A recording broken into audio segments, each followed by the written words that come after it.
Atlanta வந்ததுலேருந்தே டெய்லியும் மான் பார்க்குறது தான் எனக்கு வேலை. அது புள்ளி வச்ச மான், கொம்பு வச்ச மான், நிறைய டைப் ஆஃப் மான் மேயுது எங்கள் வீட்டுக்கிட்ட. அப்புறம் ஈவினிங் வந்து பட்டேல் பிரதர்ஸ் போனோம். அங்கே போனால் துணி கடையிலேருந்து, நகை கடையிலேருந்து, காய்கறி கடையிலேருந்து எல்லாமே ஒரே இடத்துல வாங்கிக்கலாம்.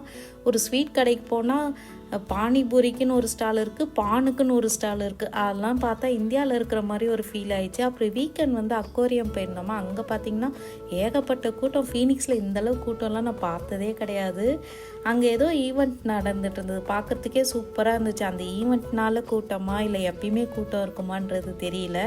அப்புறம் அந்த மயில் மாதிரிலாம், மயிலாட்டம்னு சொல்லுவாங்களா, அந்த மாதிரி இந்த ஊரில் வந்து ஏதோ பட்டர்ஃப்ளை விங்ஸ் மாதிரி வச்சுருந்தாங்க, சூப்பராக இருந்துச்சு. அப்புறம் டால்ஃபின் ஷோலாம் நடந்தது.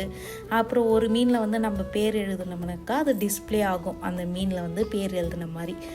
அப்புறமா ஒரு கிளிட்டரில் ஜம்ப் பண்ணோம்னாக்கா அது கிளிட்டர் அப்படியே புஷ்ஷுன்னு வரும். அதெல்லாம் பார்த்துட்டு வீட்டுக்கு வந்துட்டோம், அவ்வளோதான்.